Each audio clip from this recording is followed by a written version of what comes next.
So hello, everybody. My name is Diane O'Day. It's a pleasure to be with you tonight.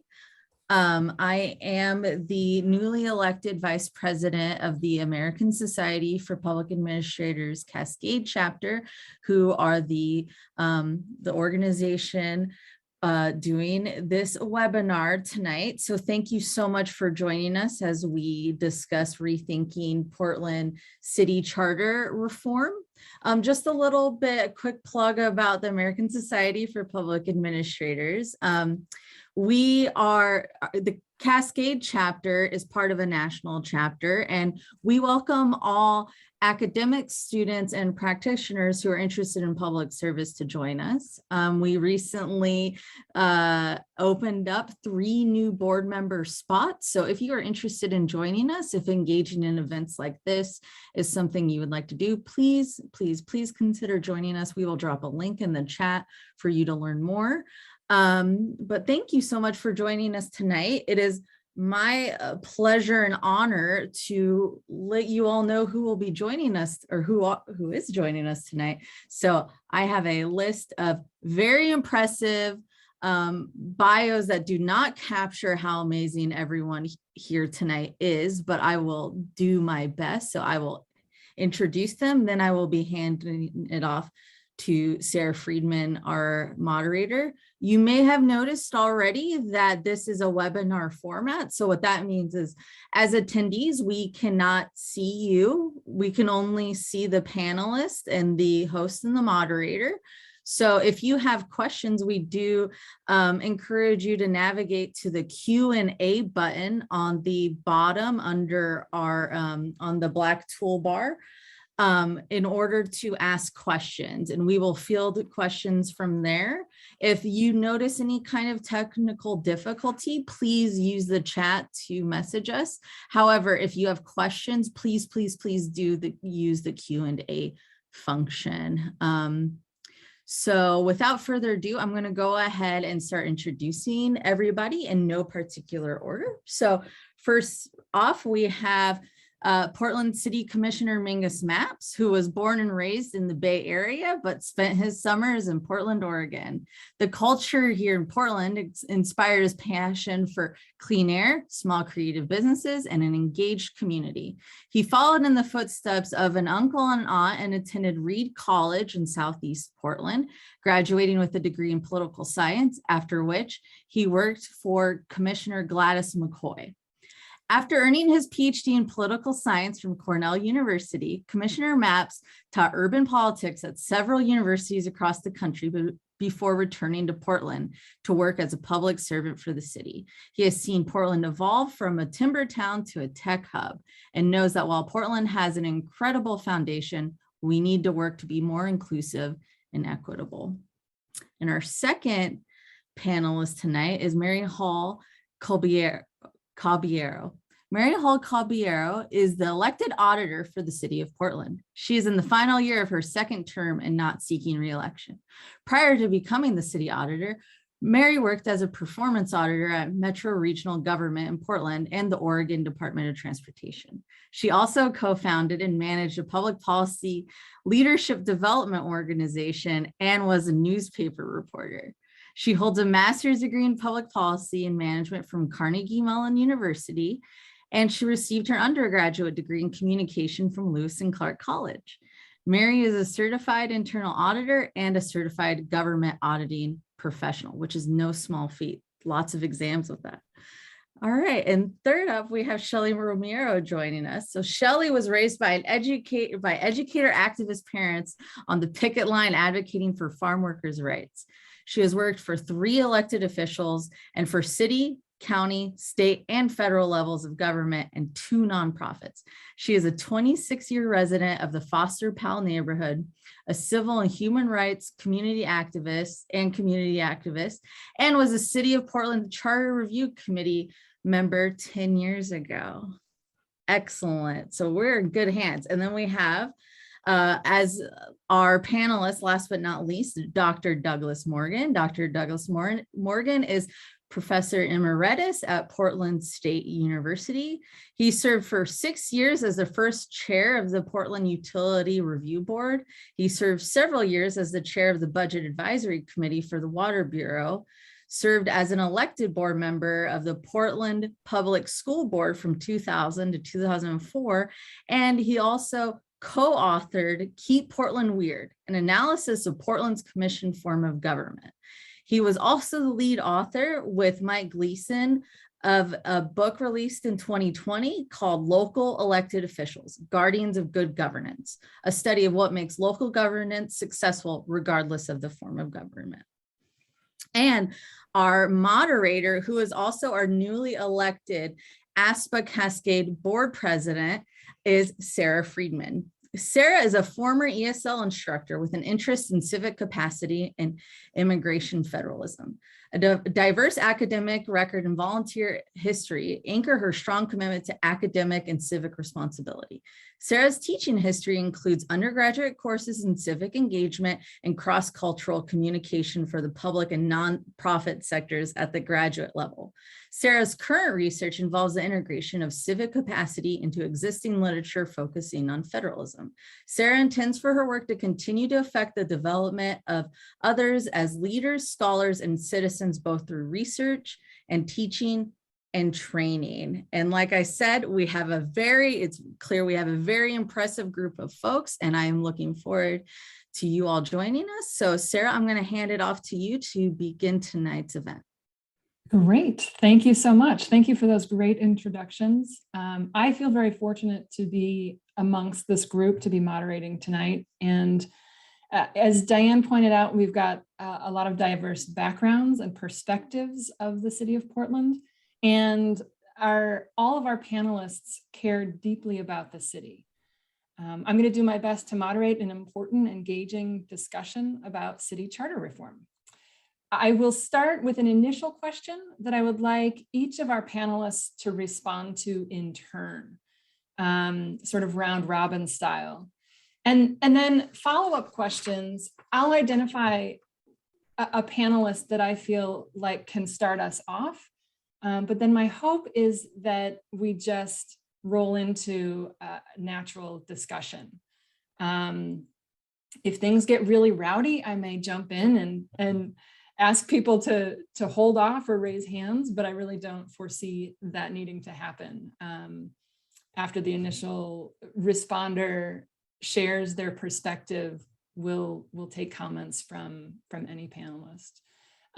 So I have an initial set of questions that I'd like to start the discussion off with, but as Diane mentioned, our group of participants observing tonight, which is growing substantial from our perspective, is encouraged to drop questions into the Q&A mechanism. And we'll be taking those questions. Diane and Jennifer Lee Anderson will be helping me sort of filter through those questions and identify which ones we should be pulling into our conversation. And we'll just go from there. So to begin, the charter review process, at least once every 10 years, an independent body of 20 Portlanders is appointed to review the city charter and recommend changes. This most recently happened December of 2020, when our current commission was appointed, and this commission is still in the process of reviewing the charter. This is, however, a relatively new experience for Portland. So we say at least once every 10 years, but the initial Portland Charter Commission was convened in 2005. The second was convened in 2010, and because it followed so closely on the heels of the initial, it was more of a housekeeping sort of review instead of a more thorough review. But the current commission focuses on the city's form of government and methods of elections, among other things. So Auditor Caballero, I'd like to start with you. What does city charter reform mean to you? What are the big problems that charter reform can address? I think the great thing about the charter process is that every 10 years it gives Portland a chance to reassess where we are, reassess the governing document of the city of Portland. And I think it's particularly great this go around because of the transformative change that's been taking place across the country on a number of issues. And it's a way for us to examine the balance of power and the power that's going to be given by the people to the city of Portland. And it also allows the commission, the Charter Review Commission, to reset values in how that power is carried out. And I think that those are two pretty critical items to be able to have a group of 20 people, especially this particular group of 20 people. I think that they're a really dynamic group, and I was very excited to get to meet them and talk to them. And there weren't a lot of faces around that Zoom call that I recognized when I met with them, and I thought that was fantastic. And I just think it's a real great opportunity to kind of match up our values with the power that lives in the charter. Great, thank you. Commissioner Mapps, we'll move to you. Sure. Well, let me start by just thanking ASPA Cascade Chapter, or Cascade Chapter, for having us here today. As you heard, I'm an academic by training who veers off into actually doing public administration at various points in my career. So it's great to be amongst folks who share my academic interest, and I love the fact that you're taking charter reform as sort of a real world case study to learn from. And I also want to compliment you on your choices, because I think charter reform is literally one of the most important issues facing the city of Portland today. And I might pause here for a little bit to put this into context. The charter is many different things to many different people. But I find it helpful to think of the charter as being fundamentally the constitution for the city of Portland. It describes how we're organized. And that's particularly important in the context of Portland, because Portland is organized in a unique and frankly baffling way. And if you've lived in Portland for any amount of time, this is not a surprise to you. You know, part of our culture and part of our brand is to keep it weird. The city's charter is a great example of Portland keeping it weird and having that not serve us well. For those of you who are relatively new to this conversation, you might not know that Portland has a unique form of government, and that government is baked into our city charter. We have a commission form of government, and I bet a lot of you have not heard of a commission form of government before. And that's not surprising at all, because commission forms of government are essentially an antiquated way of organizing local government that largely disappeared from the American landscape, 50 years ago, if not 75 years ago. And let me put it into context for those of you who aren't familiar with it, what a commission form of government is. A lot of you, when you think of local government, probably think of a mayor and a city council, and they get together and make decisions. And if you're sophisticated as this group is, you might also go, there's maybe a city manager in there too, who is helping the mayor or council actually implement their decisions. Portland does this completely differently. Instead of having, you probably think Portland also has one mayor and 4 members of city council, but de facto, that is not what we have here in the city of Portland. Portland has instead 5 different mayors, each of which is in charge of a handful of different city bureaus.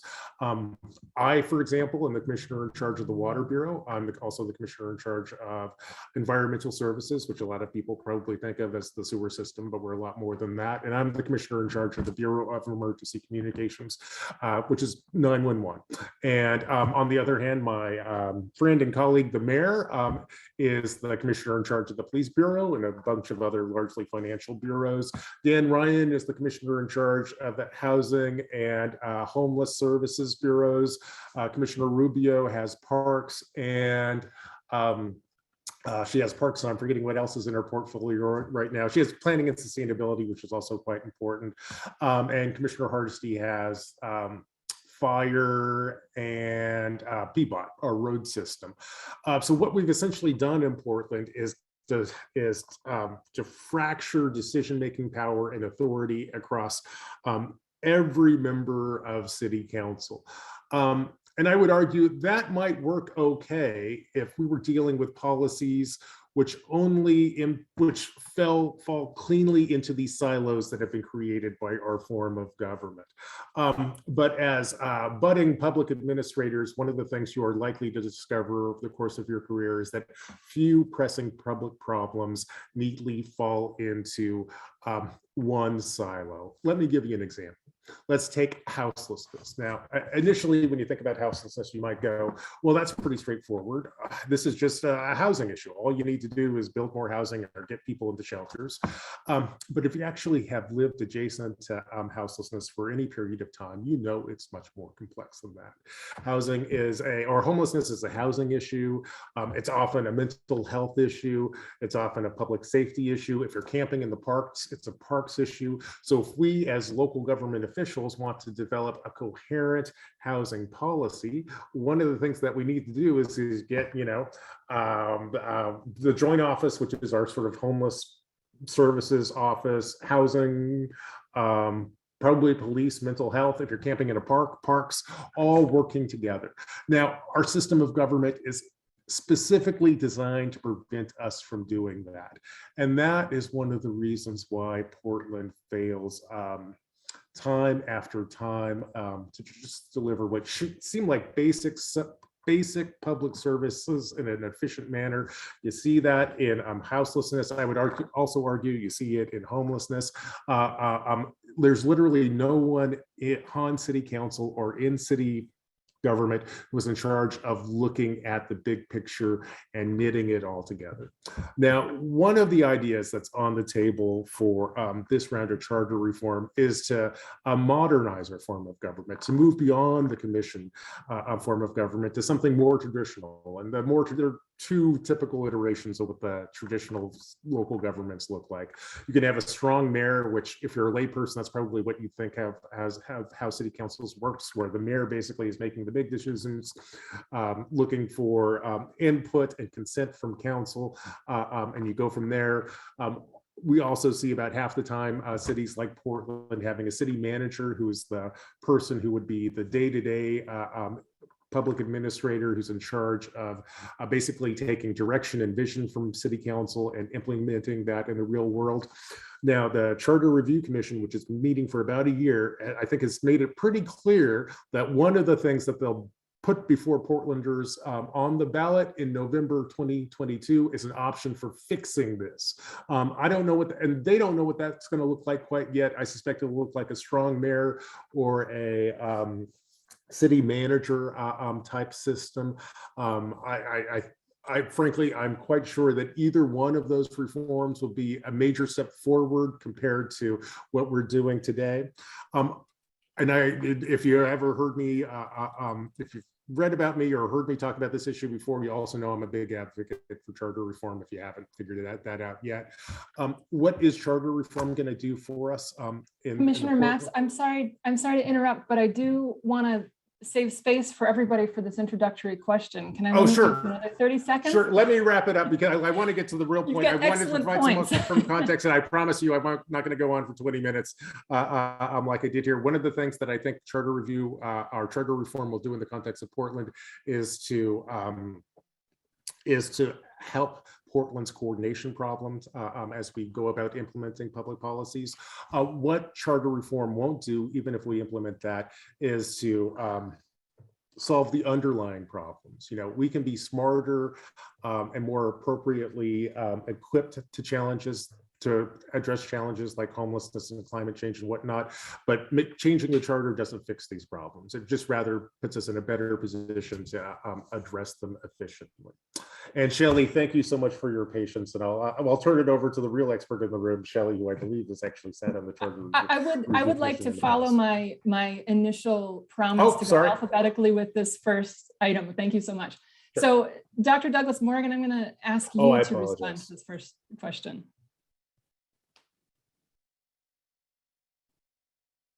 Doug Morgan, are you with us? There. Let me start by expressing my appreciation to be a part of this distinguished panel. It's easy for me to show up and talk about this stuff. It's much harder for all of you who are actually doing it. on the ground every day. So I'm very grateful for the good work you're doing and continuing to do the best you can under really, really trying circumstances. In February of 2019, I thought charter review was going to be a great opportunity to fix the equity and inclusion problem. We have a system of representation that gives voice to the people that's half what our peers in similar population, our population peers provide their citizens.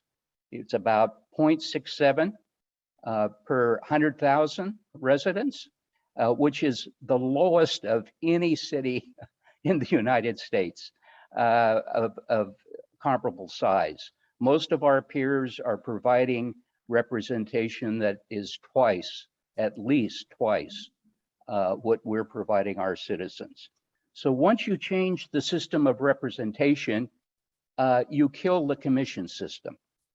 You don't have to kill the commission system. You just have to change the system of representation, and it automatically will do away with our existing commission form of government, because you don't have enough bureaus to assign to.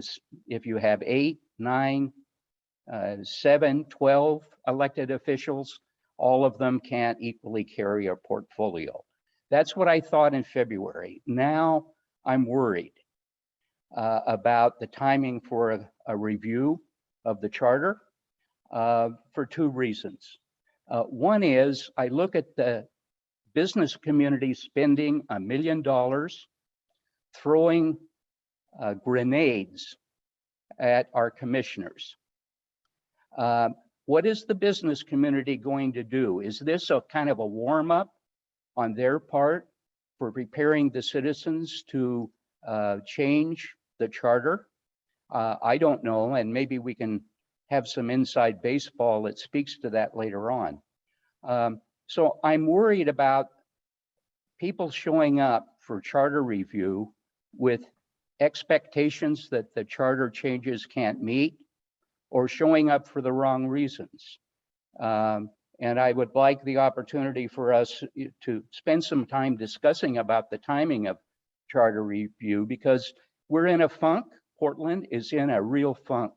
Charter review should be an opportunity to get us out of that funk, or at least start the process. And I'm not sure how to frame it in ways that will accomplish that goal. Thank you. And Shelly Romero, if you could answer our first question for us. Sure. Commissioner Maps, you stole my thunder. I was thinking it's the city's constitution, and then you said it. So we're on the same page. It also looks at the mission and it's an important look-see and evaluation opportunity. Back in 1999, when I was at Portland State pursuing my master's in public administration degree, I learned that at that time, Portland was one of 3 commission form of governments in all of the nation, and how challenging that commission form of government is.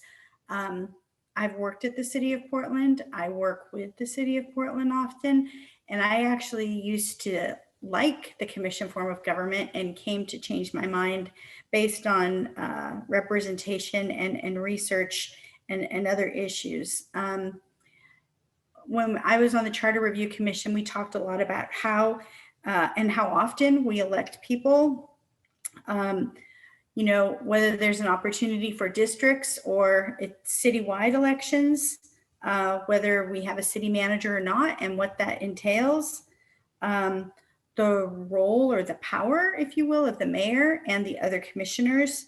The role of commissioners is in the commission form of government, both as policymakers and as administrators.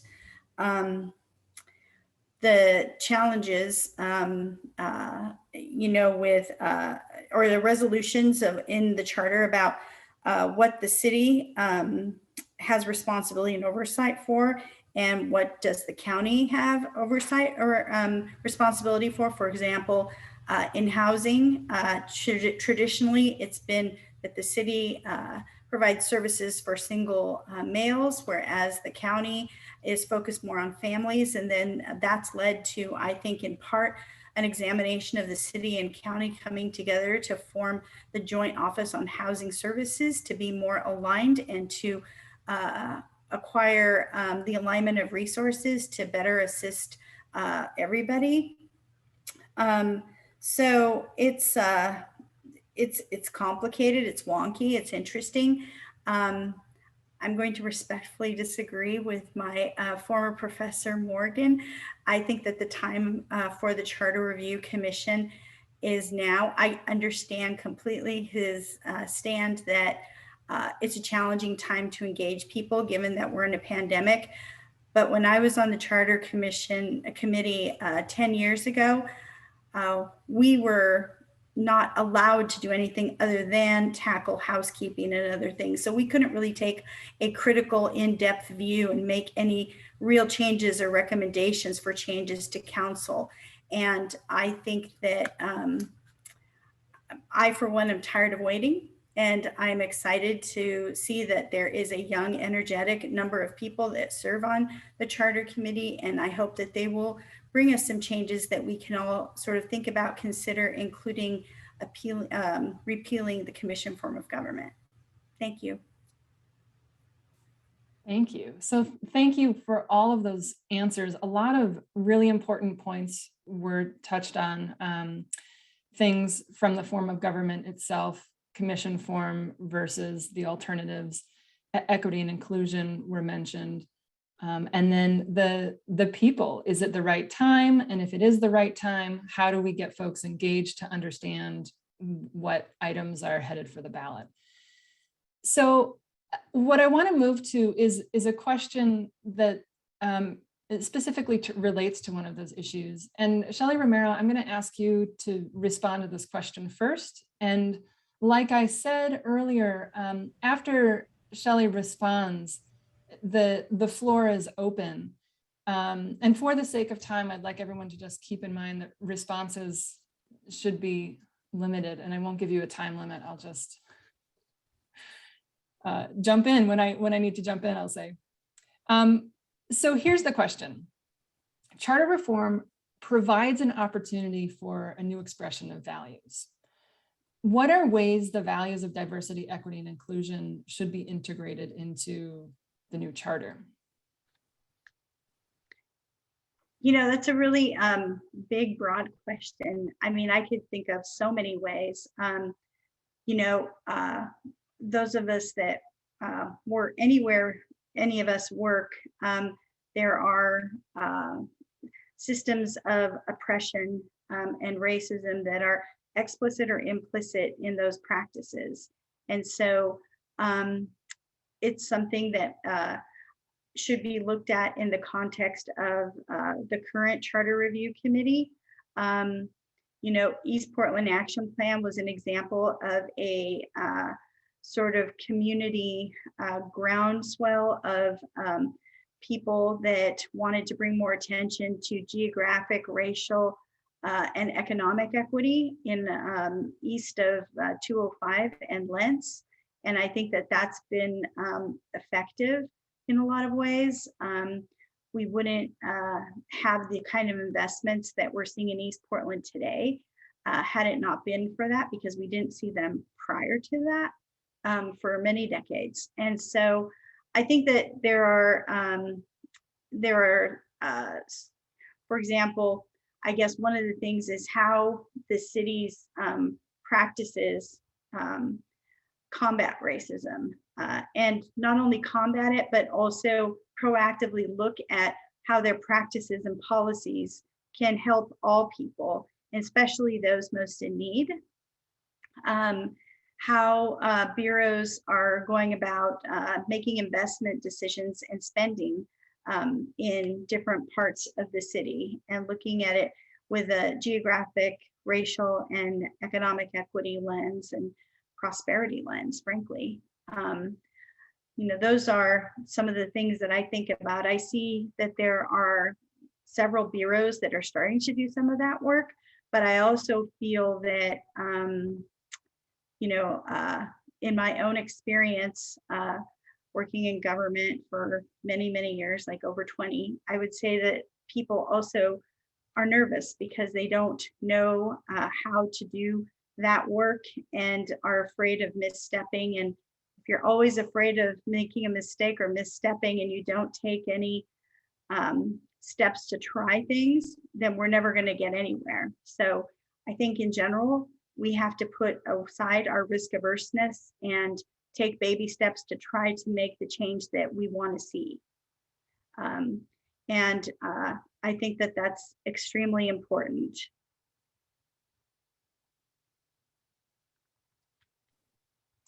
Thank you, Shelly. Any other comments, either in response to Shelly Romero or other ideas on the ways that the values of diversity, equity, and inclusion should be integrated into the new charter? Let me just follow up on Shelly's point about the possibilities for charter review. The reason I'm pessimistic, I'm committed.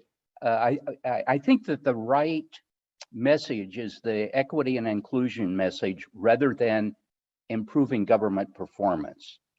The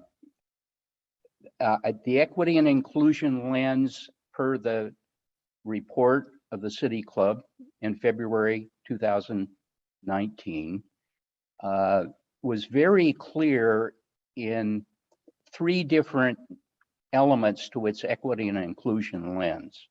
One had to do with expanding representation. Second, adding districts, getting away with at-large elections. And the third leg of the stool for equity and inclusion was to change the way in which we count votes. And they recommended a combination of ranked choice or preferential processes or cumulative voting. They didn't take a position on which of those 3 was likely to have the biggest impact on equity and inclusion.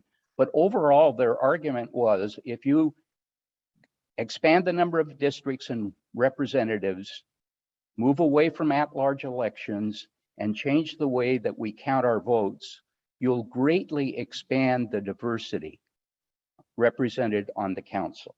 And if you do that, then all of the kind of policy consequences that you want to follow from that will have much greater likelihood of being sustained through time than if you don't have those structural changes. So the charter doesn't change policy, it changes structures and processes.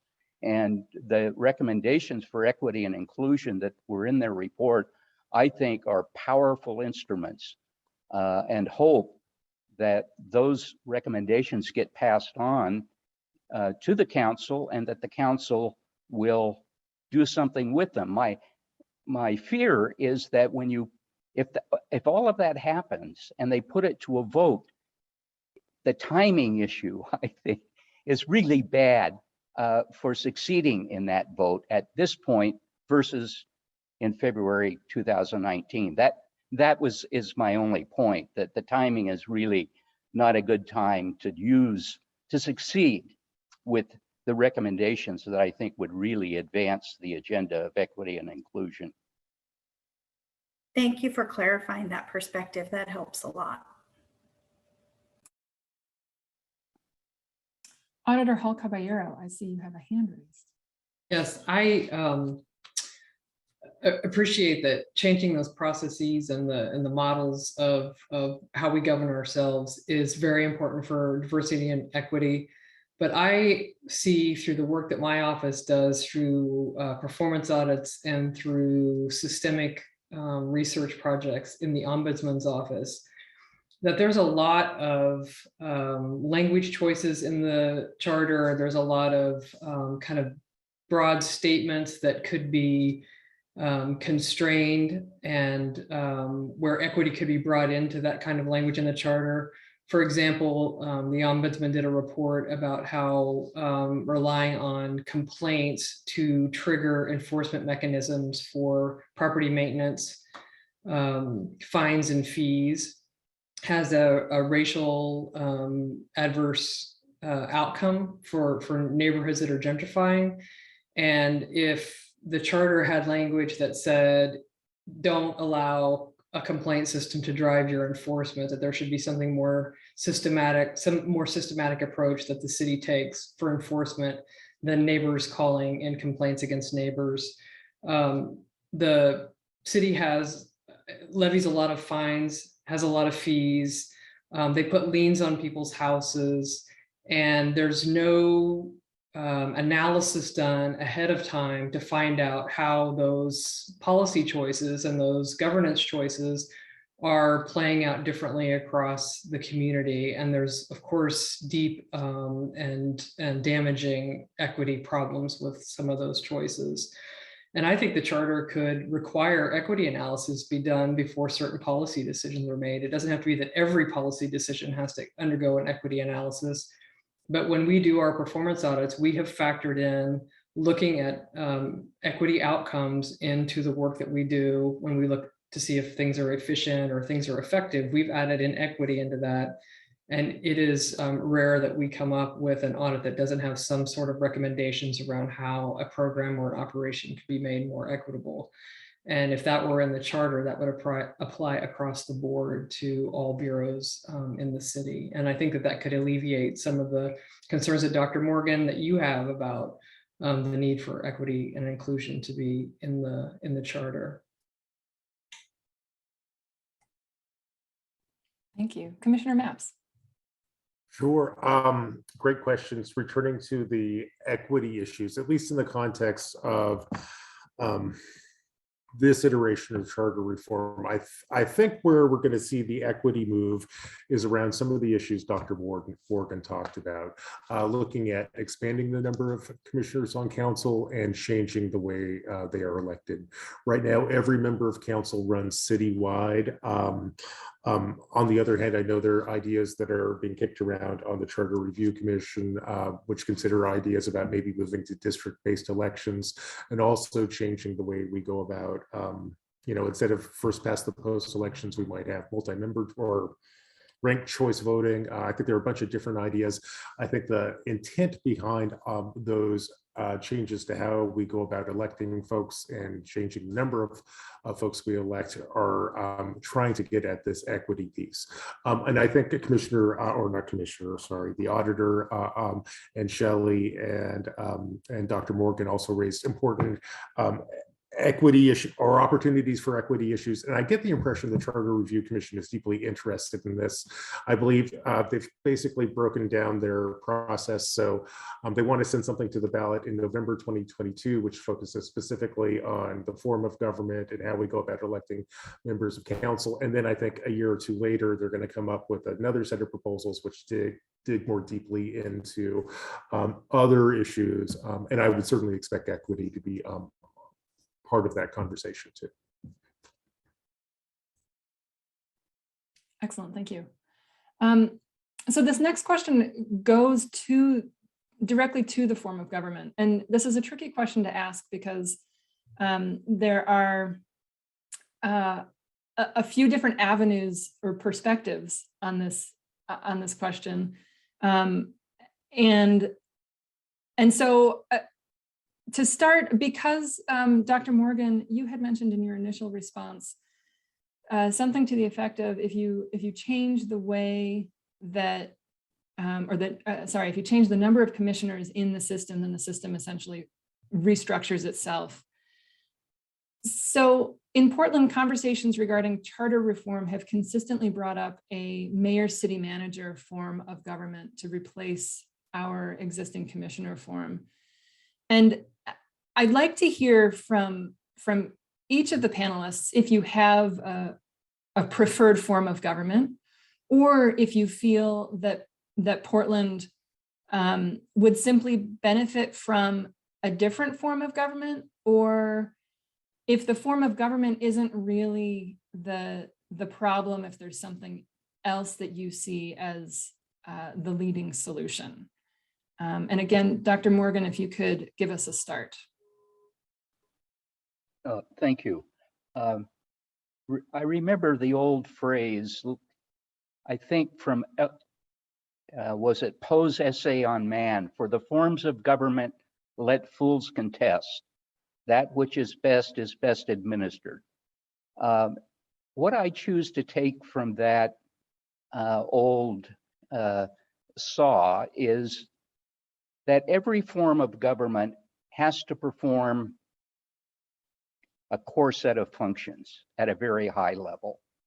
I spent 2 years with Mike Gleason, a former city manager, looking at different forms of government and best practices. And we came away with a conclusion in a book that we published in 2020 for local elected officials that there are 5 core responsibilities that have to be performed. They have to create a governing consensus internally and externally in the community. That's a heavy lift, especially in difficult times, but you have to have a governing consensus. Second, you have to represent the views of those who went to the election and supported you. You have to convert the consensus and the representational obligation into a set of policies. You have to be able to make and sustain policy continuity over time. And you have to engage in collegial deliberation. If you're constantly infighting, working against each other, the whole edifice that you're trying to govern begins to collapse. And finally, you have to exercise management oversight of the organization. The forms of government, regardless of whether it's a strong mayor, a council manager form, have to perform those functions. And that's the prize. And so I don't think a strong mayor, I think, or a council manager are likely to be the choices on the table. And it doesn't matter with respect to these functions, which one you choose. One of the constituencies whose voices don't get heard are the professional career administrators. And if you were to go to them and ask which form of government they prefer and why they prefer it, they're likely to say the council manager form. Because the existing system is a system that benefits people who have multiple points of access into the system. You can lose in one place, but win in 4 others. A council manager form makes that much more difficult. So a big question is, how are all of the civic engagements groups going to line up in terms of which form of government gives them the best ongoing access to influencing the outcome? And I'm not sure at this point how that will, what result will come out.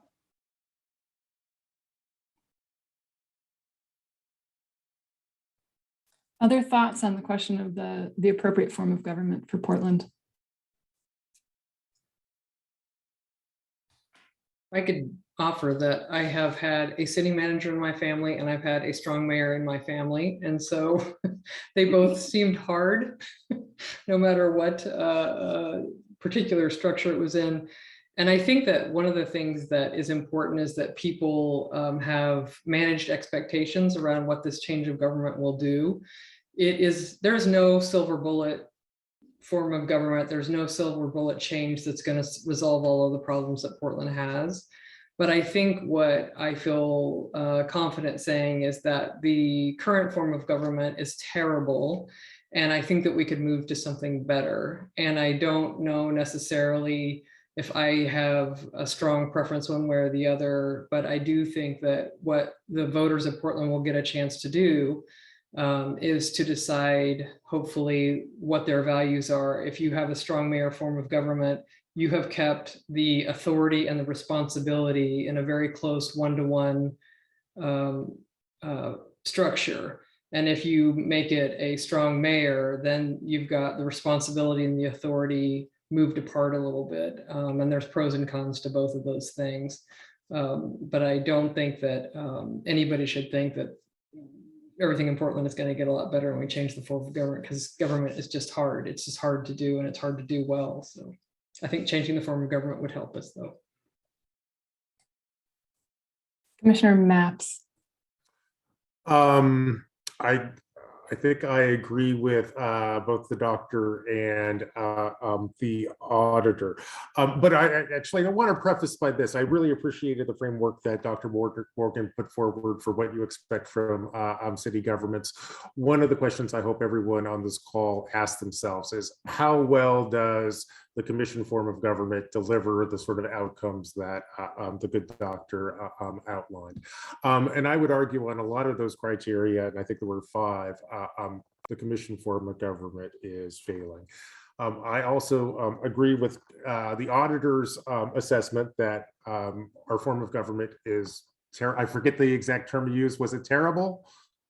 Yeah, people should hear that. This is our city auditor, the sort of watchdog who literally looks over our shoulders and gives us advice on, where we could do better. And when the auditor for the city tells you how you've organized yourself is terrible, I encourage people to take that seriously.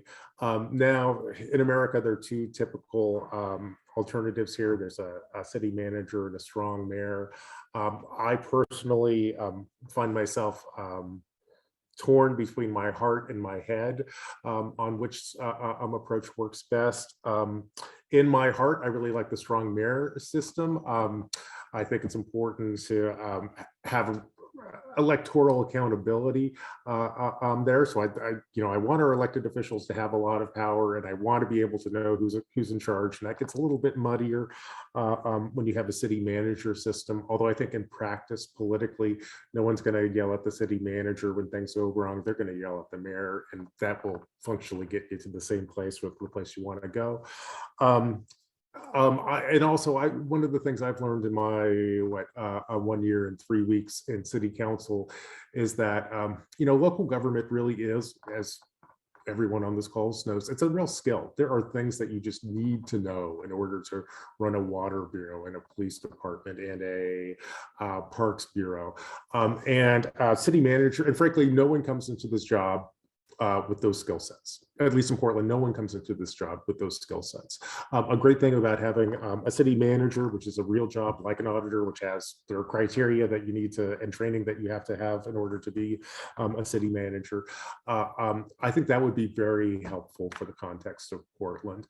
Having a professional who on a day-to-day basis is in charge of overseeing the hourly operations of the city, which are 365 days a year, 24 hours a day, would be really important. On the other hand, I'm an Oregonian and a Portlander long enough that I know that people really like to know who is, especially their elected officials. They'd like to hold elected officials accountable. And so I think there's some suspicion of the city manager. On the other hand, Portlanders are also famous for being skeptical of having a strong mayor, which is kind of how we got to where we are today. Thank you, Commissioner Mapp. Yes, Shelly Romero. I would favor council manager or city manager form of government. It's a departure from the commission form of government that we have now. Here's an example, a couple of examples of why. One is that, you don't, if you knew, it was like Commissioner Maps was saying, a city manager comes with a particular training and experience and skill set about how to run a municipality. That consists of managing people, managing projects, strategic planning, developing goals, and then policy planning and implementation. Commissioners, with all due respect, are usually, they don't have both, and yet they're expected to serve as both in a commission form of government. They're expected to be both the policy developer, the policy implementer, the politician, the elected official. and to run the bureaus, or at least to provide significant direction to the bureaus. In addition, they also can hire and fire directors at their whim, which at one point I was counting, I think we had like 8 bureau director vacancies, which can't be healthy for a city in terms of operations and service to its constituents. So that's why I would favor a council manager or a city manager form of government.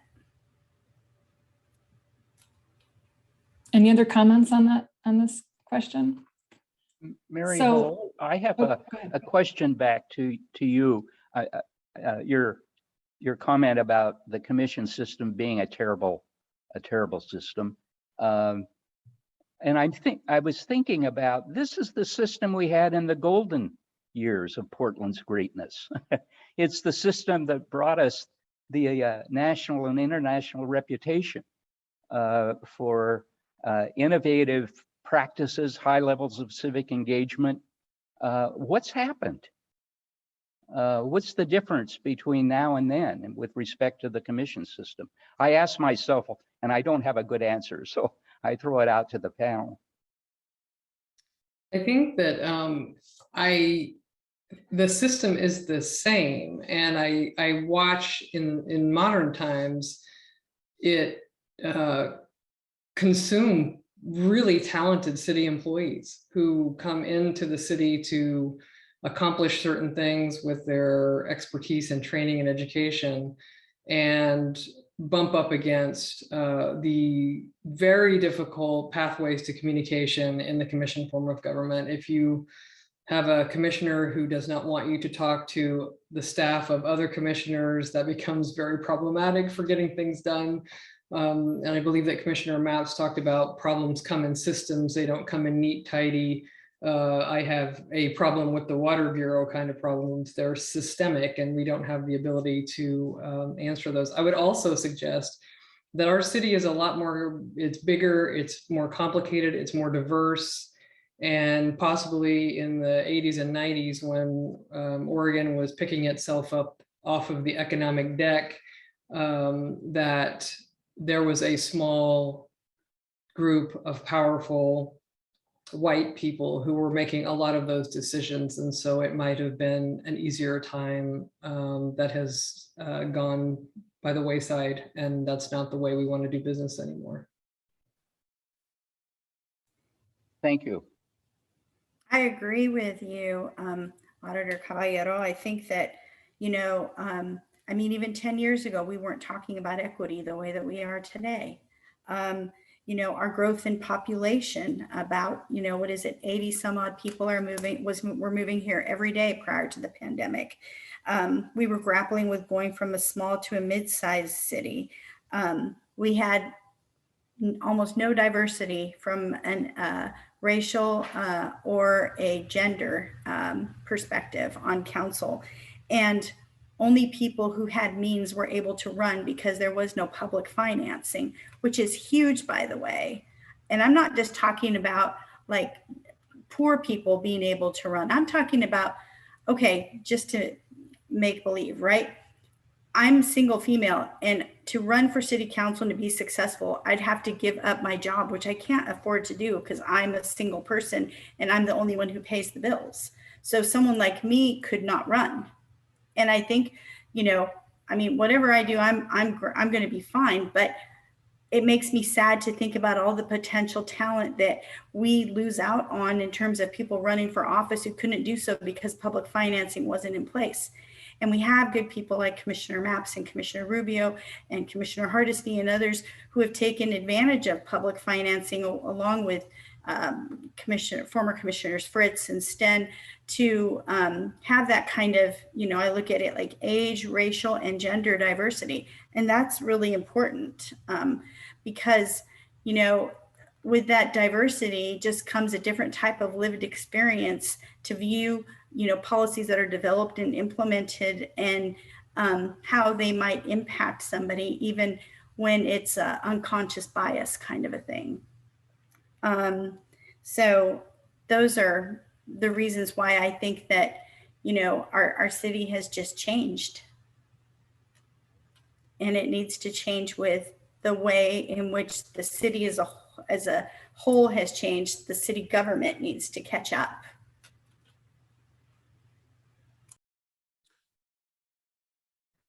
And I would echo and underline the thoughts shared by Shelli and the auditor. I think, you know, I think one of the reasons why the commission form of government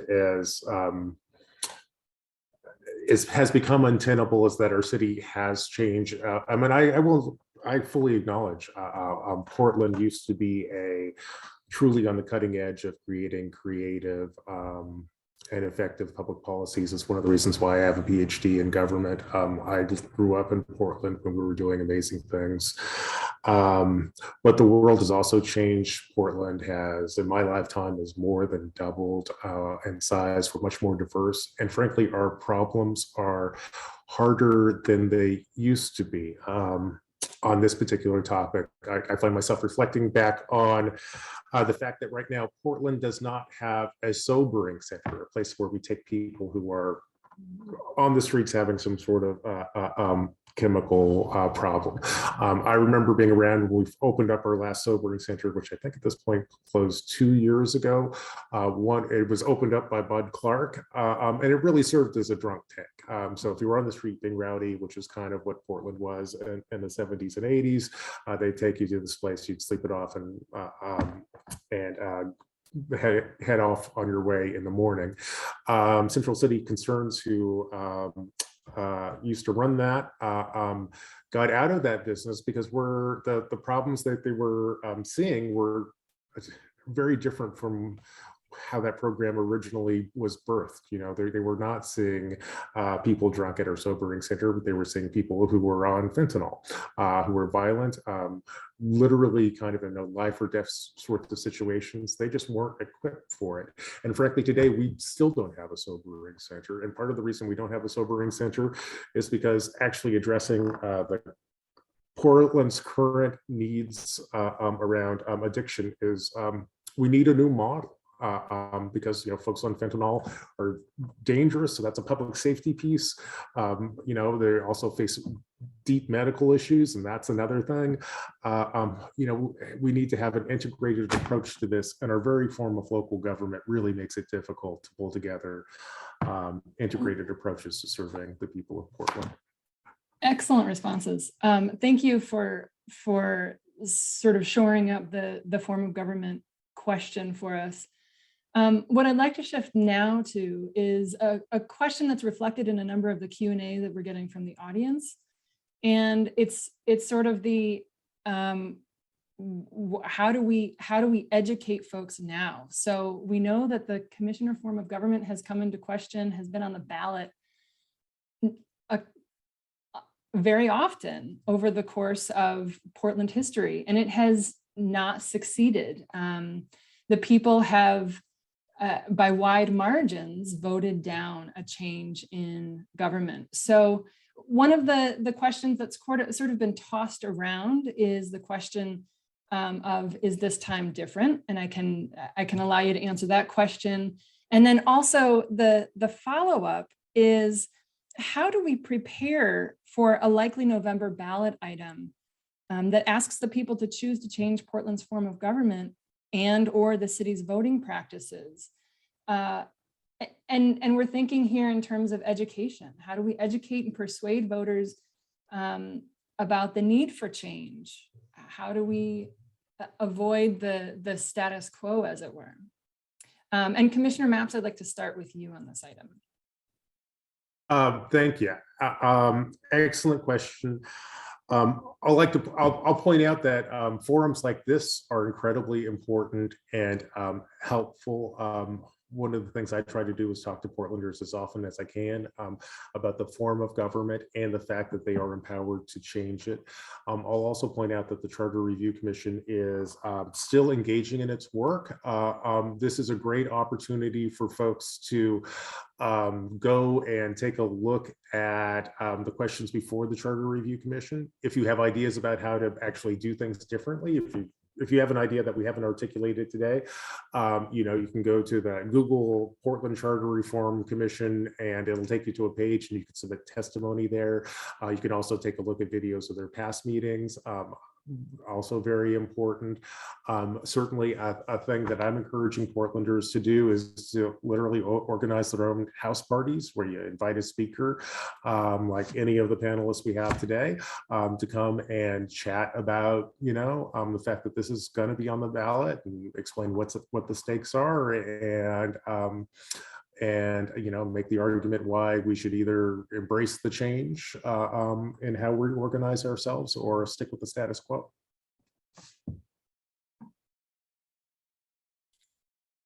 Other thoughts? I think if I could throw in a couple things to add to Commissioner Mapps's assessment, is that it's the responsibility of the people who want to make the change to make the case. And it's my understanding in the past, they have not successfully, they just assume that people would know the commission form of government isn't very helpful, and so people should change it. And that's not how politics works, ever.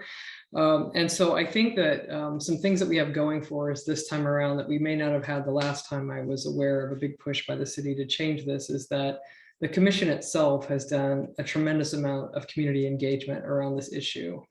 And they have, the City Club has done a report, the League of Women Voters have weighed in with reports. And it's my understanding that the League used to support the commission form of government, and now they've changed their position. So I think that will have carry weight. The Coalition for Communities of Color is very involved in the whole process and getting the word out. And so there's a lot of different things happening in different spaces that I think has happened in prior tries at changing this. But I really think it's vital that people who want to change the form of government go out and make the case about why it needs to change, and not assume that people just automatically know that or will do that, because they won't. Commissioner Mapps. I'll create space for, there's another thought I want to add, but if Shelly or Dr. Morgan want to get in here, I can hold my. Let me just add a couple of things following up on Mary Hull's comment that those who benefit the most need to carry the pail of water. And it's the young people, it's those who are going to be advantaged by this diversity and equity agenda. Old white people like me aren't credible, and it's going to take money. This election, like all elections, require a lot of money to be put into a campaign. So I'm wondering where the business community is standing on this. And if the business community comes out and opposes or sits on its hands and doesn't actively engage on this issue, I really worry about the success at the polls. So we need both, I think, grassroots and grass tops working together with a very systematic campaign, because the amount that 8 times we've lost these elections, and each time the margin of losing gets bigger and bigger. And yes, things have changed, but we can't assume just because those changes have occurred that it's going to result in action at the polls. And so a lot of horsepower on the ground and a lot of money being put into the campaign is really important, I think.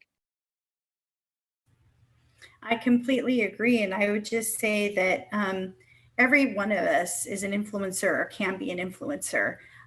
You have people asking you all the time, can you recommend a handyman or a carpenter or whatever it is, right? And so, I think that there has to be some energy and some buzz created about this. I think that, unfortunately, we're in a pandemic, but I do know that book clubs exist. Maybe people should, instead of, when it's your chance to choose a book, you should say, hey, let's read that City Club report on charter reform and have a discussion about it. I think that those kind of things are compelling. I've actually never been in a book club. I just joined a book club actually for 2 people. So I actually make sure that I read the books. And, you know, we're on book number 20 since the pandemic started. So, you know, I think that there's an opportunity to do that. I mean, we are Portland. We love our Powell's books. We love our independent bookstores. And, you know, when I read, I mean, it's not like I sit here and read every City Club report, but I read this one and I was like, wow, that is compelling. And if you haven't read it, I encourage you to read it and to talk about it and to share it with others, because it's only through creating influence and creating dialogue and talking about it that we're going to create the kind of buzz and excitement that maybe this time we're going to get the job done. Thank you. Any other thoughts on this item? The one thing that I would add that wasn't brought up by my colleagues is the public mood. And frankly, one of the realities right now is that Portlanders are more pissed off today than they probably literally have been in generations. I believe that's objectively true. I think one of the ways that anger is going to manifest is in a demand for change. And I think that's very constructive. You know, frankly, I think one of the reasons why I'm here is because people wanted change. And in my experience of talking about charter reform for the past 2 years or so, as I explain the issues and talk to Portlanders, they both see and feel viscerally in their bones that there's something about local government that's not working. Changing the charter appears to be a reform that people are interested in. I actually hear very little resistance or even arguments against charter reform, other than the fact that we haven't changed the charter already.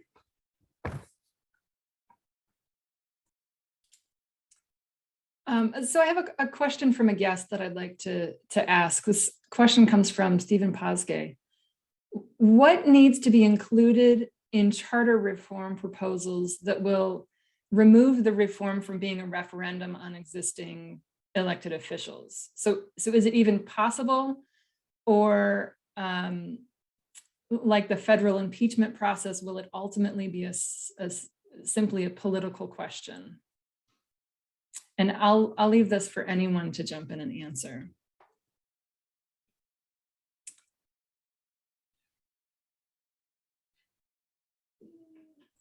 I'll get the ball rolling. And I think I've thought about this question a lot. I think there are lots of policy-based, evidence-based reasons to change our form of government. At the same time, I fully expect this ballot initiative to be essentially a referendum on Portland City Council. And I think that the message that people, just no matter how you do it, it's going to be a retrospective evaluation of how your elected leaders are doing, which frankly, I think is one of the reasons why it is highly likely to pass. You know, if you are mad as hell and you want to, and you're don't want to take it anymore, I think that one of the things that Portlanders are likely inclined to do would be to say it's time to fundamentally shake up City Council down to its DNA. So that's my reading. I haven't seen any polling, and frankly, I don't think there has been any recent polling on this, but I believe that that's where we are, where this debate is at and where it's headed.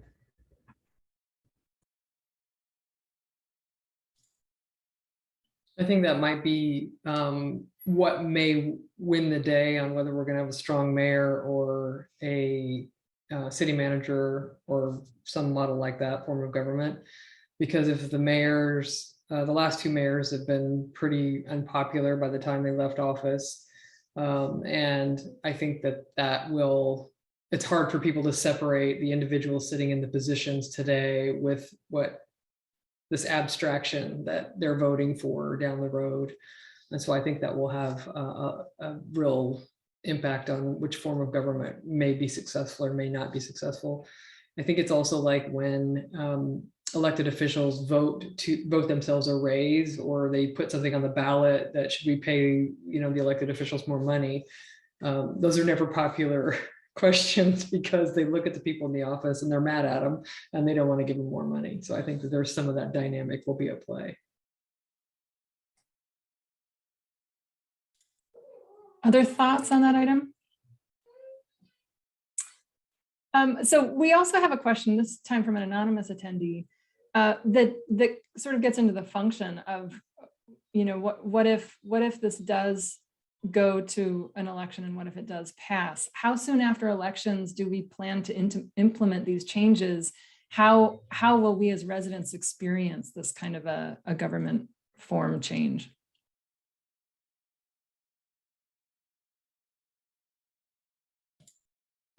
I'm also hoping somebody with thoughts or expertise jumps in to answer. I think that that would be part of the package that would be considered. There'd be an effective date. The commission, or however it goes on the ballot, they would pick that date, and then that would be the on-off switch.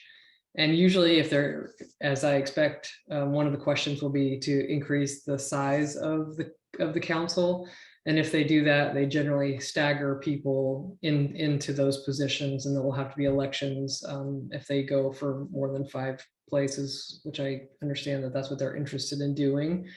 And so it's a combination of a date certain and a phase in, and how that rolls in, but they'll have to articulate that, I think, as part of their what would be on the ballot.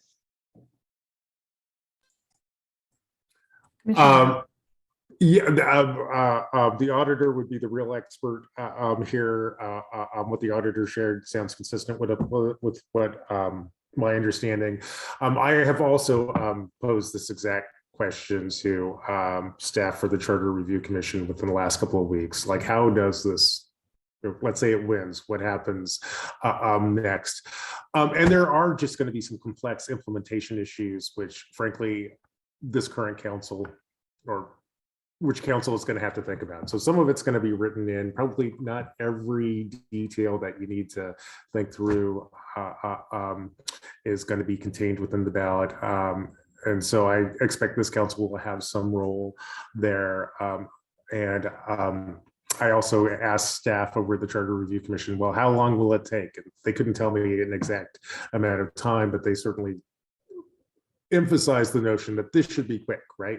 You don't want to be in limbo between 2 forms of government for a long time. So I expect there'll be some imperative to get it done relatively quickly, but I also think I don't see how you do it without some phasing. And even if the ballot initiative is quite thorough in its language, this is a really big change. I'm sure that there are going to be a lot of details that need to be thought through that I'm quite confident are probably not going to be part of what you see on the ballot. So there'll be work to do.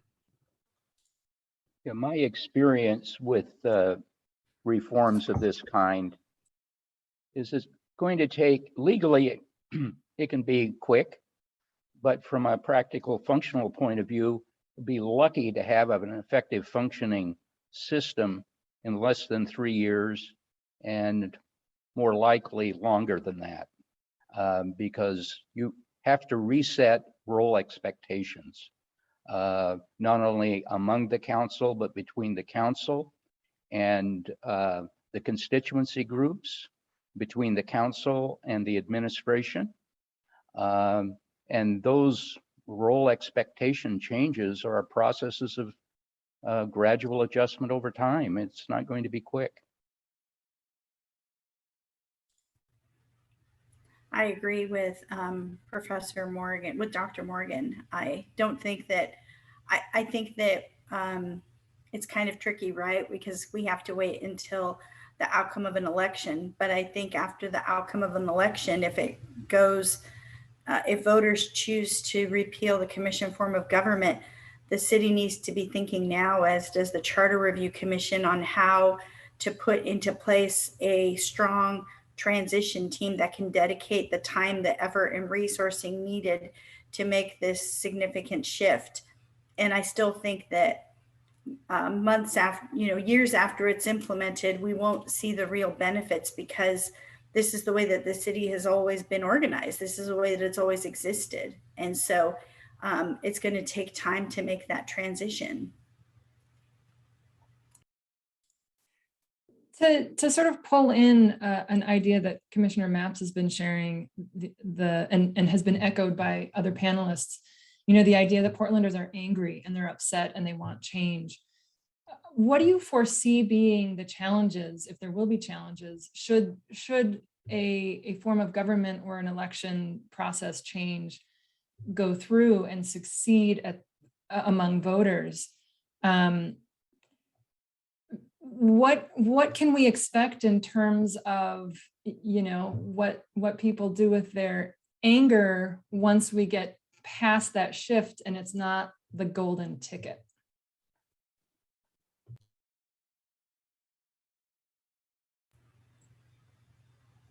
Well, this is not the only thing people are angry about. So there's a host of issues that people are angry about.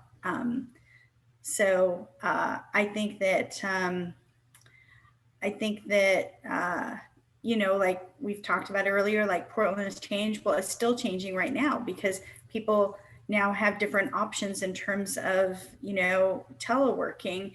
And so they can choose to live in Portland, but have a job in Oklahoma, for example, or go live in Oklahoma and have a job in Portland. And so, you know, I think I hear people that are frustrated with street maintenance and potholes, homeless issues, crime, shootings, you know, trash, business break-ins. There's a whole host of things. And I don't think that altering the charter is going to fix all of that. That's up to all of us. And getting people to a place where they're not so angry or dissatisfied, I think that's a question we all have to ask ourselves every day and try to work through it. I've been thinking a lot about taking anger and redirecting it to something that's doable and positive. And Shelly, your comments about the diverse sources of anger really create the importance of setting expectations. And that has to be done collectively by the new governing body. And it can't be done by itself. My experience is newly elected governing bodies of the size that we're talking about here need facilitative support in helping them create their own expectations and then working with the community to readjust those and in the process reset community expectations. And if you don't have a shared set of expectations, what I call a governing consensus between the governing body and the citizens, the anger that exists is going to continue to undermine the possibility for the council to do its work and for the citizens to think they've got their money's worth. So a new council needs to bring in some high-powered intervention of the kind that Portland State offers through its Policy Consensus Center and the Center for Public Service. Professional help is needed. You can't do this on your own.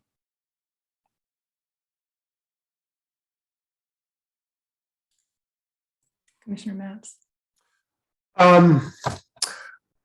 In a post-reform world, I think the politics of anger in a post-reform world, I suspect, will look a lot like the politics of anger today.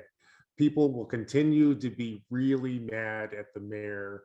The main difference is after we change our form of government, that anger is actually kind of directed appropriately.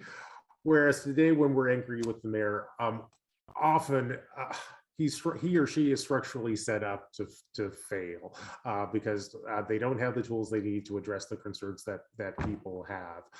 After this, I think it'll be much clearer that the mayor is indeed the right place to sort of complain to. I think Portlanders have trained themselves or been taught that when you're really angry at government, you sort of take it out on the mayor. So I don't think that's going to change. I think what will happen is that the mayor will have better tools to address the things that people are angry about.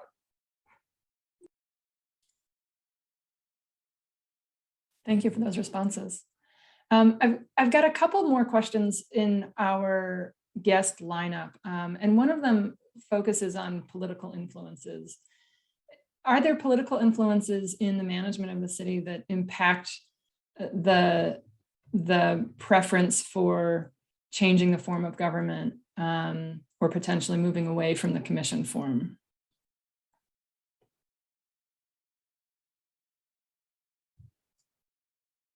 I would say for me that my observations from the position that I hold has led me to the realization that the structure of the form of the government is very problematic for the performance and the services delivered to the community. And I don't know that I have a role that I am coming into contact with a lot of political influencers or money that would make me think one way or the other. It really is a front row seat of a lot of things going on with the city that we think could be working a lot better, and people are really struggling to get there. And it's not because they're not smart enough or don't work hard enough. It's because it's a heavy burden to carry that form of government.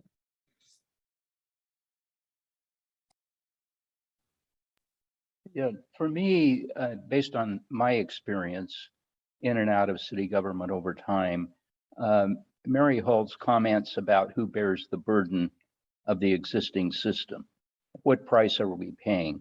It's the career administrators. We burn them out. We don't keep the best and the brightest. The ones that we do keep increasingly are wanting to retire earlier rather than later. It used to be the case that we got the best and brightest and we kept them, but I don't see that happening as much now as in the past. And then the second big thing for me is just the raw data on all of the equity and inclusion stuff by comparison to how we're dealing with that in the city of Portland compared to our peer cities throughout the United States. We are so far out of touch with best practices that it is increasingly embarrassing to me personally. And so for those two reasons, I've come to the conclusion that we've got to make a change. I have heard that there is an informal group of city employees who support repealing the commission form of government. I don't know if that's true, but I've heard it. I've also heard that, well, I also know that there are different groups of unions that exist within the city, and I wonder if they will take a position.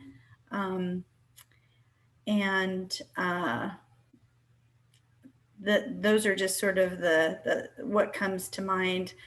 I also want to say that I agree with both of the things that you just said, Dr. Morgan.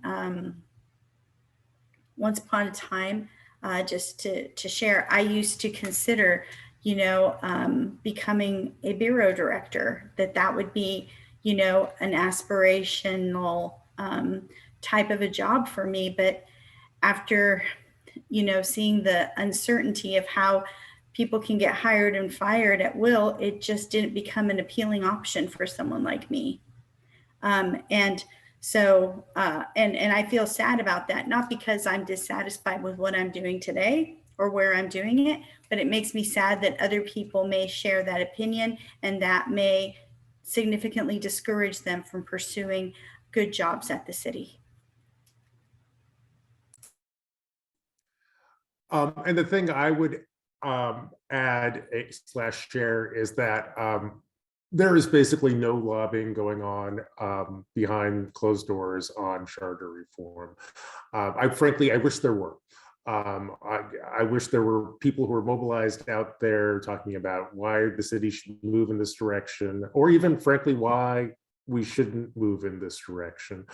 There's not, what I do hear over and over again is from people who interact with the city and are incredibly frustrated with government performance and say something has to change. And if you're in that position, you probably are an advocate of charter reform.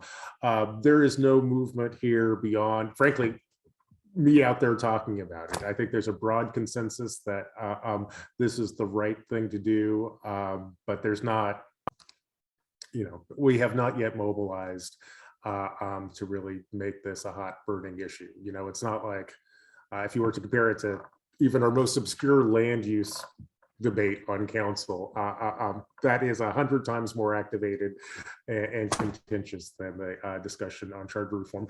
Partly, I think, because there's a consensus around charter reform. Frankly, the only folks who really are in favor of the status quo are people for whom the status quo is working, and frankly, that is a vanishingly small number of Portlanders. Thanks for those responses. I have one more question from one of our guests that I think Commissioner Mapps, you may well have just answered, but I'll ask it and just see if I can fish for anything. Do any of you, or have you heard that the Charter Commission it has a sense of groups that may oppose changing the current form of government? Is there an opposition out there, or is it more a function of needing to educate the public so they're ready to make the choice in the fall, if it happens? I think it's the latter, to educate people and to create awareness and to explain why commission form of government is dysfunctional, and how, providing, to me, always providing like real examples of it. I mean, I experience it all the time. I experience it in a voluntary effort where I used to be active in an organization that had an event at Waterfront Park. We had to go get a parks permit. And at the same time, this guy decided to form his own group and to create a fun run on the same weekend as our event, which happened our event happened at the same place, same time for 20 years. Well, PBOT went and gave this guy a permit to have this fun run. And guess what? It went through a portion of, our event, and it made it more difficult for people to attend our event. And as a nonprofit, you're not trying to make money. You're trying to just get enough money in admission to be able to call it a wash, or to have enough money to start up and bring an event to the area next year. And so that's a really clear example of Parks and PBOT not talking to each other. And, in the commission form of government, it's kind of advantageous for them not to talk to one another, because they both are getting money off of two different groups for two different functions. Other thoughts on that piece? I would add that I haven't heard of any organized opposition to the concept of changing the form of government, but I think you'll see movement around when the details are known. Like what does the change look like? Are we gonna have a strong mayor? You may see some activity around that, or a city manager. And then also there's some interesting questions that people are not taking up yet that I'm aware of, and that is, are the elected officials going to be full-time elected officials like they are now? Are they going to be part-time elected officials like they are at Metro? And how will that, what will that look like, and how will they be organized? And so there's so much detail left to be defined, and I think that's where people will start really zeroing in on what's being proposed, and will have their choices to make about whether they really support it or they don't. But I haven't heard of anybody who's actively organizing around not changing the form of government or having representation by district.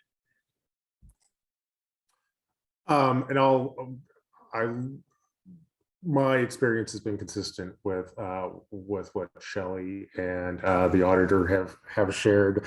And maybe I'll go back to the original question, which was, has the Charter Review Committee heard? And in my experience, the Charter Review Committee is very strictly policy oriented. I do not they do not seem to be particularly political at all. I think they're just looking for the right, the right set of proposals to fit Portland today. So you might be looking to the wrong group if you're looking for insight into who's likely to oppose this. I would say, like the auditor, I haven't, there's no obvious opposition groups here. And there are frankly several groups that I think are, there are no obvious opposition groups here. Although I do think that as the details come out, that's an opportunity for people to find things that they disagree with. And all I will say that if this current status quo with the city of Portland does work for you, you're gonna probably not want to change the form of government. Again, that's a very small group, I would say. One of the things I would add, though, there are literally thousands and thousands of Portlanders out there who do support charter reform. Commissioner Dr. Morgan has raised concerns about the business community. I know no business group that I'm aware of has taken a formal position on this, but what I do hear from the business community is like, things have to change. We can't get our permits. It's too dangerous to send people to work. We've been talking to city council about this for 3, 4, 7 years now, and there's been no progress. Unless something changes in Portland, we're pulling out of the city. And one of the changes that I think resonates with people is changing the form of government. So I think that's the political environment that we're heading into this spring. Thank you for those responses. Any other thoughts on this item? So I've got a question that came through about collaborative partnerships. And we know collaborative partnerships are important in Portland as we live and work in a metro area with overlapping jurisdictions. Where do you see opportunities or the lack of opportunity for charter reform to strengthen collaborative relationships across jurisdictions? Auditor Caballero, do you want to give this one a shot to start? One of the ways it might appear in collaboration, I worked at Metro before coming to the city, and Metro convenes governments from around the region, and so there's a lot of good conversations going around there. I think that where it may show itself in a positive way is just like everybody else, other governments have to figure out the city to who's the commissioner in charge of the Water Bureau, who's the commissioner in charge of the Bureau of Environmental Services, and if those are changing or the mayor's changing those portfolios around, they're constantly having to reconnect with a new person. And so I think that some of that may be alleviated if they know that they are going to find a strong mayor, or they're going to find the director of those bureaus, and that's the person who's authorized to make some decisions. And I think that is what becomes difficult for people is the director authorized to make the decisions, or does the director have to go check in with the commissioner in charge before?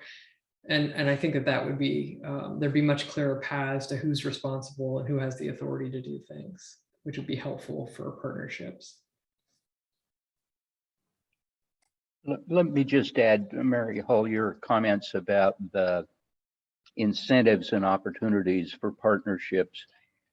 Yeah, I don't know how many cities and counties we have in the metro region. A lot. Most of them are run by city manager systems. The city managers meet on a regular basis, sometimes formally, sometimes informally.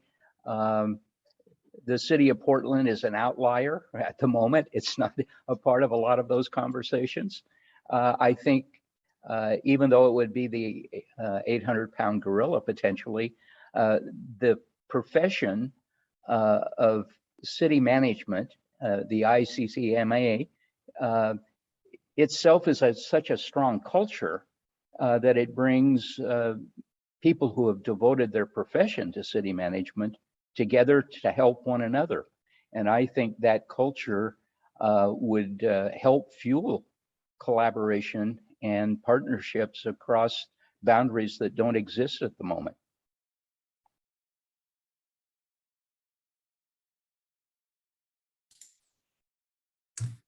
Other responses? given the partnerships question?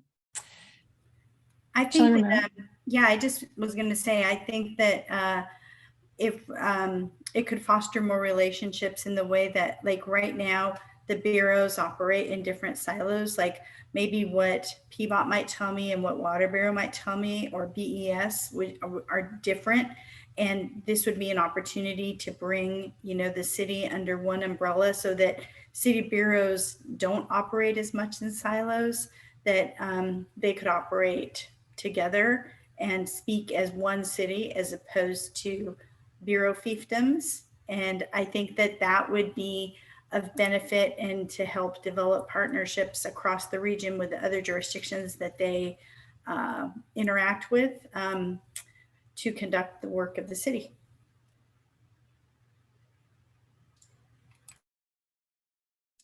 I have a follow-up question that is similar to the last question, but sort of engages the idea of community as well.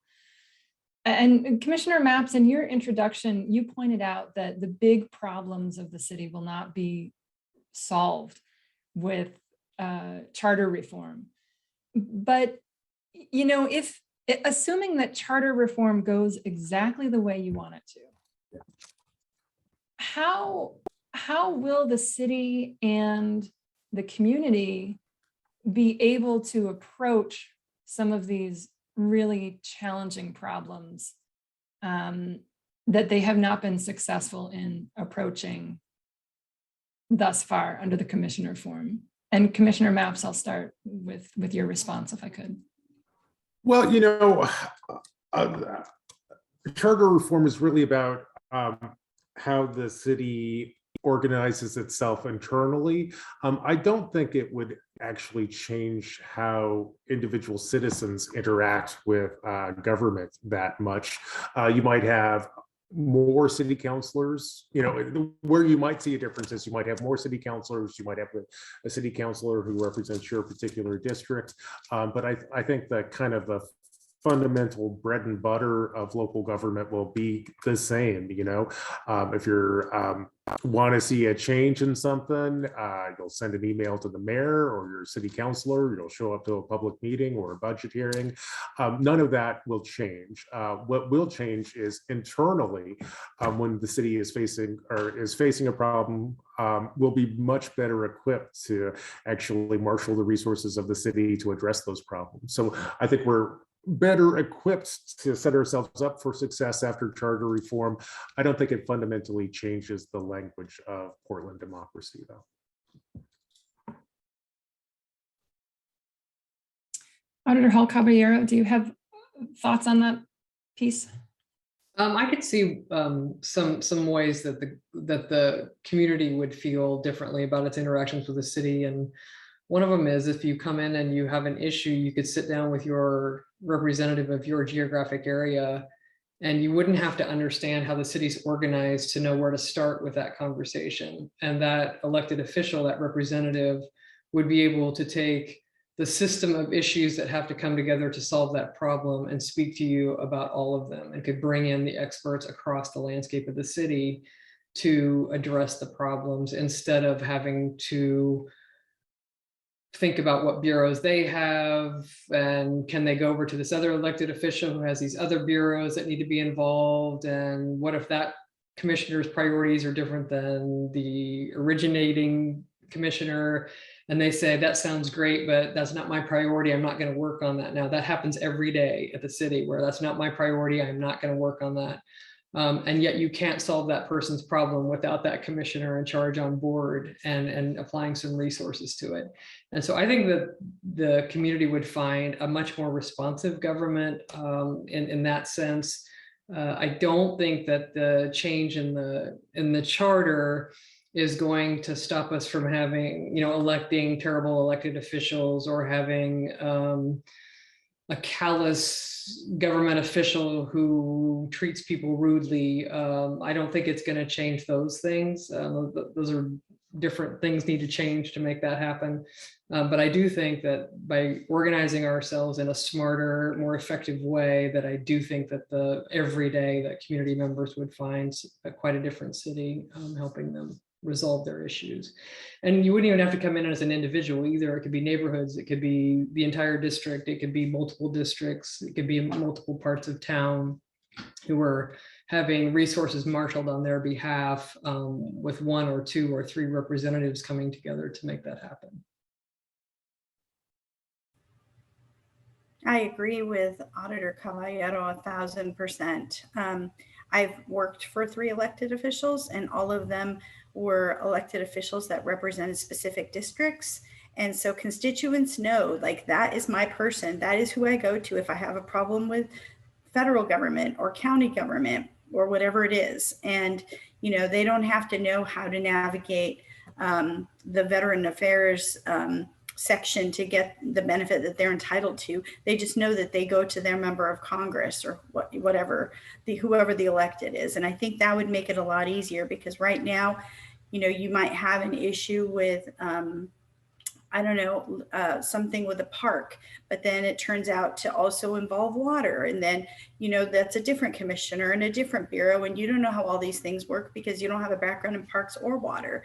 You just know, but you also don't have one specific commissioner that is representative of your district. So in that way, I feel like government could be more accessible, more transparent, and easier to navigate. And I would think as an employee, you get a lot more satisfaction of being able to help a constituent get their problem addressed and solved, as well as, you know, a commissioner having that satisfaction that you don't have to just stay within your bureau playground. You can go across bureaus and get results.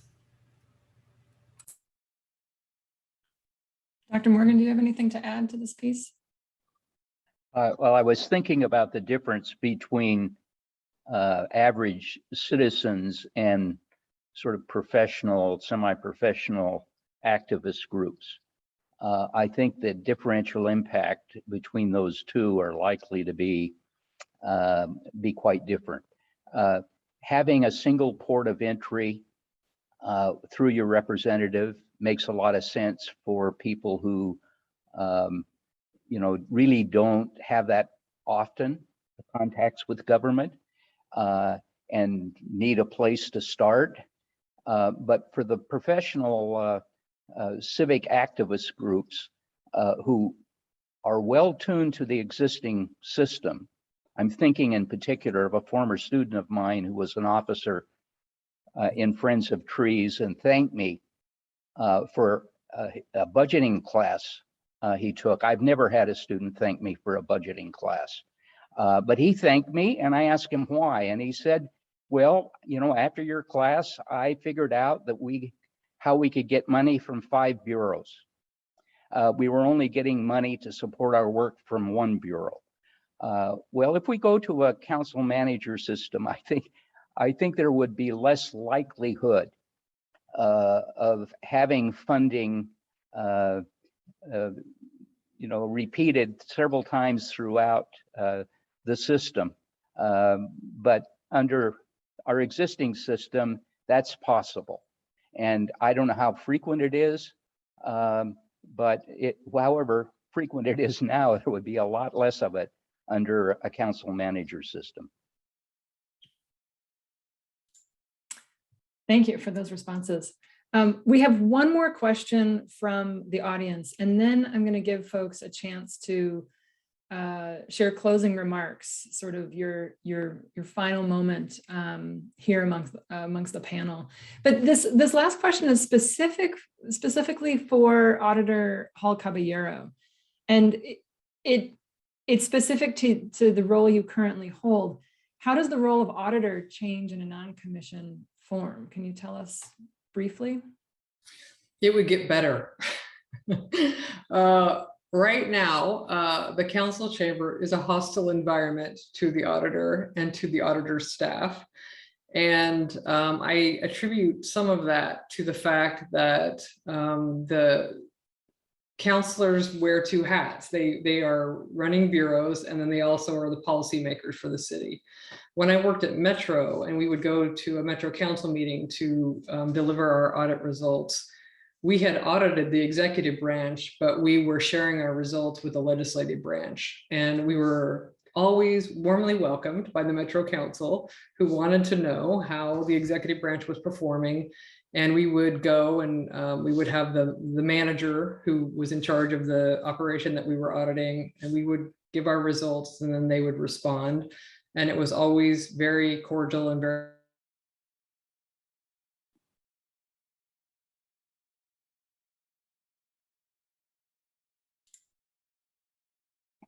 I feel like we've got very some polite technical- and well, the way their government is performing too. And so there would be a need for performance auditing, of course, regardless of the form of government. And so I don't think our work would change much, other than we would not be at loggerheads with council all the time. And it is particularly painful when they set the auditor's budget. And that is a tool for retaliation and to show their disregard for things we have said to them during the year. And it's very problematic. And that is something I have asked the Charter Commission to take a look at too. So Thank you for that response. I do want to shift into closing remarks now. We've had a lot of great engagement, and I thank you all for participating. I'd like to challenge you in 90 seconds or fewer to share closing remarks regarding city charter reform in general, and answering this question, is this time different? That is, if we do get to November and there is a charter reform item on the ballot, do you genuinely feel that this time is different? And do you expect that post-election day we'll be looking at this new world of Portland charter reform? Let me start with Dr. Morgan, if I could. I think the urgency is really different now for the two reasons I've mentioned before. The issue of equity and inclusion is more urgent than it's ever been in the past 8 attempts. And I think the wickedness of the problems that the council is facing is different. Everyone agrees that the problems of homelessness and violent crime, and you can pick your favorite top list of 5 things that need to be done. A change in the form of government is not going to get those things done in the short term. But without a change, it just puts us that much further behind the 8 ball. And so I would recommend, I have 2 recommendations. If charter change doesn't succeed, I would, Commissioner Maps, I would say, go to the business community. They just spent $1 million on a campaign against you and your fellow colleagues. Ask them to give the next $1 million to you, on condition that you take that money and go get help from Portland State's Policy Consensus Center and Center for Public Service to create a policy governance agenda over a period of 3 to 4 years that enables you to build a governance agenda that's shared by the community. That's going to happen whether you do it or whether the next governing body does it. You're going to need help doing that. And the business community has said with its money that it cares. Ask for the next $1 million to test their careness level. Excellent, thank you. Shelly Romero. I think that this time it is different, but it's weird different. It's weird different because we're in a pandemic. It's hard to know how much more people are or are not going to engage and in what way. It is not, it's one of those off years. It's not a year where we're a 4-year election where we're electing a president and we're going to have a higher voter turnout. I'm hopeful, but I'm also nervous. I when I've worked for elected, one of them got reelected in a recount by 201 votes. And so I never take anything for granted at all. I don't take for granted that people know that this matters, that they know about the issues, that they know about how things work or don't work. So I think that there has been a lot more organizations that have come out with reports and recommendations, and they're reputable ones. And so I'd like to think that that holds water with a lot of people. I just think that it's up to all of us to make sure that we give it our best shot and try to get the job done this time. Auditor Hall Caballero. I would go back to what I said in my opening remarks about this being a time to assess and evaluate our values and the power that we give to the city of Portland. And I am very inspired by the conversations I hear about changing the form of government. I am very inspired by the Charter Commission and how seriously they are taking the work and how hard they are working to put something on the ballot in November that is a meaty, substantive issue for the community to decide. That said, I think anytime you are talking about enlarging those at the table of power or changing values from what we've always known to what people may want now or in the future, that's always difficult. And so I think I would appreciate Shelly's remarks about being a little nervous about it at the same time. So I wouldn't predict an outcome, but I think that it does feel different this time around. Thank you. Commissioner Mapps. I do believe that this time is different, and it's different politically and it's different substantively. First, to the politics, the frustration and anger that we see out there amongst Portlanders with our current form of government is unlike anything that anyone alive on this call has seen in their lifetime. This really is a different moment. And people are angry for substantive reasons. We had 90 homicides in Portland last year. We have thousands of people sleeping in tents. Frankly, we have businesses big and small asking themselves, do we stay in Portland? We have Portland families asking themselves, given the direction things are going, do we want to continue to be in this city?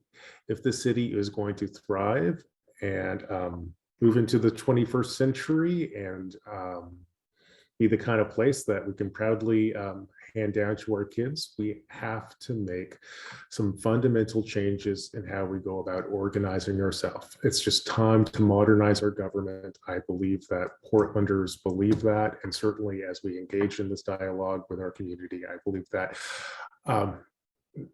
a solid majority of them will come to that conclusion too. So I know the auditor, who is a much more wiser human being than I am, said she does not make, she's not making a prediction here, but actually I am making a prediction here. And my prediction is that charter reform will pass in November, and it will be one of the most important reforms our city has seen in a century.